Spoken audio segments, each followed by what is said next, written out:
I'm Brendan Gulick. Welcome to Buckeye Breakdown. Let's turn our attention away from the guys on the field and move to the guys coaching them. Let's start on the Buckeye side. You know, the defensive staff has come under an awful lot of scrutiny throughout the course of the year. Obviously, the big change with Matt Barnes coming down from up top, now calling plays, and he's doing it from the sideline. Kerry Combs going up to the booth. You know, the last couple of weeks, it seems to have worked okay. The Buckeyes obviously gave up a crap load of yards to Tulsa, but it was good enough. They didn't give up any big over-the-top plays. No, game-changing, momentum-swinging plays for Tulsa. And Ohio State ended up winning the game by 3 touchdowns, even though it wasn't super comfortable. And then last week, a little bit of a rocky defensive start, but beyond the 1 touchdown they allowed, you rip off 15-9 points and you run away with it. So this is going to be, I think, the best test for this defensive staff under its new, shifted around responsibilities now in these 3 games.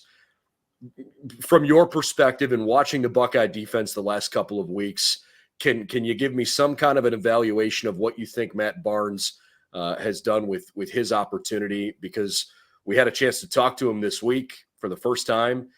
He came across extremely humble and spread around all the credit and said, look, this is not about me. I'm not the one that has this big ego that says we're doing X, Y, and Z. I'm trying to take a lot of different perspectives in. And Matt Barnes was happy to say this is a group effort and everybody's pulling the rope in the same direction. So how would you evaluate what you've seen from the differences here these last couple of games with him calling plays now? Absolutely. And that's genuine. That's who Matt Barnes is. And Brendan, you and I have talked about this before. The first time I met Matt Barnes was I was at a high school football game at Massillon, Washington High School. And I was watching soon-to-be Buckeye Jaden Ballard. I believe he was a junior that year. They were playing the Gateway Gators that night, and it was an awesome game to watch. And I'm standing there, and Matt comes over, and I'm coaching at the University of Akron. He introduces himself. It was just one of the great guys. Certain people you just meet, they got an aura about them where you just know the humility is genuine to who they are. That's not coach talk by him. He's a genuinely good human being. I believe we spent more time talking about restaurants in the Short North and our families than anything else that night. So just kind of what a great human being from that standpoint. But no, Matt's done a good job in taking the stress off that linebacker room. I think anyone knows when you have different responsibilities. And Brendan, I know you're an academic. I am an academic. You do group projects. You do group projects in school. You do group projects at work. Certain people have different talent sets. There's the one guy in the corner who you're like, man, I can't. You know what? Hey, you got to make the cover page. You got that? Like, awesome. And they're like, yeah, all right. That's what the linebackers are right now. They got to make the cover page for this project that is the defense. And so what they're doing is they're blitzing them a lot. They're taking a lot of stress off them right now. They're letting them go play. And really, this group, we talk about them being athletic. One thing that you try to do when you're blitzing them is you take that eye discipline out of it. And you and I have talked about this before. When you go stand at a urinal, you want to have your feet set. And it's the same thing playing linebacker. You want to have your feet set before the play. When things are moving and there's a lot of motions, different stuff, you see a lot of the eyes and the head start doing this and they're bobbing and stuff. It's not a TikTok video. It's playing linebacker. You've got to make sure that they're comfortable and confident. When they blitz, they don't have to worry about those things. So he did a lot of that against Akron this past week. Expect to see them do that a lot more this week against Rutgers. Rutgers is going to, I think, to try to mess with them, we'll do some different shifts. Some different, and I foreshadowed it. I said Akron will probably be in some unbalanced sets. They got to it late in the game last week and really put themselves in a situation where they could have had some success. Schematically, they just didn't execute. So I think you're going to see that kind of, going forward to try to put that stress on those guys, cultivating an extra gap. And what I mean by cultivating extra gap for those that are listening at home or watching along this morning on this beautiful Friday morning in the state of Ohio is adding another tight end or another offensive lineman to create an extra run gap that they have to cover with either a safety or a corner, and then also making that linebacker, depending on how they're fitting those runs, also be part of the run fit as well in that situation. So he's done a good job with that.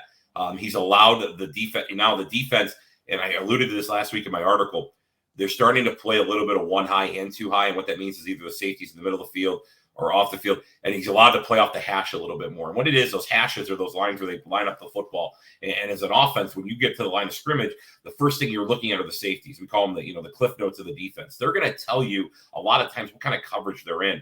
And you could try to see, are they going to be in quarters? Are they going to be in man? Are they going to be in quarter, half? Whatever it may be, you're going to go look for that based on the alignment of that safety. And what Matt Barnes is doing now is he's starting to disguise it a little bit better because those players are starting to gain a little bit more confidence from that standpoint. And what it does is it puts stress on you as an offense when you're like, all right, they're going to run, X amount of coverages. You don't have as much in the game plan to be able to go execute against it from that standpoint. So I think he's done a phenomenal job with that. He's let the defensive line play. I know they tried to be more angles and stunts and different things last couple of weeks. Last week, they kind of let them put their ears back and go play football. Maybe there's something to that. Adding on the blitzers. I thought Michigan last week had a great plan against Rutgers. They pressured them a lot by having the ability to go off and bring nickels and different pressures. Maybe I'm doing this because my 88 jersey's back ordered right now, and my 14 jersey I'm ordering it right now. Maybe a Ronnie Hickman blitz package where you kind of get him involved, let him athletically go get to the quarterback, and kind of make an explosive play, even maybe potentially force a turnover with that type of deal. So it'll be interesting to see it, going forward from that standpoint. I'm still stuck on your TikTok video comment. I'm not a TikTok guy, but I can see you on TikTok dancing and moving around and having fun. You have 1 million followers in no time. You be an influencer, I'm sure of it. Well, hey, with NIL now that you can capitalize on that as an NCAA athlete. I'm not that any longer, but anybody that's interested in sponsoring it, I'm all in. So for those that are wondering, when you laugh and say that we're academics, you're being extremely kind to me. You're the one that attended Case Western Reserve University and had an excellent education and played pretty well on the football field as an All-American too.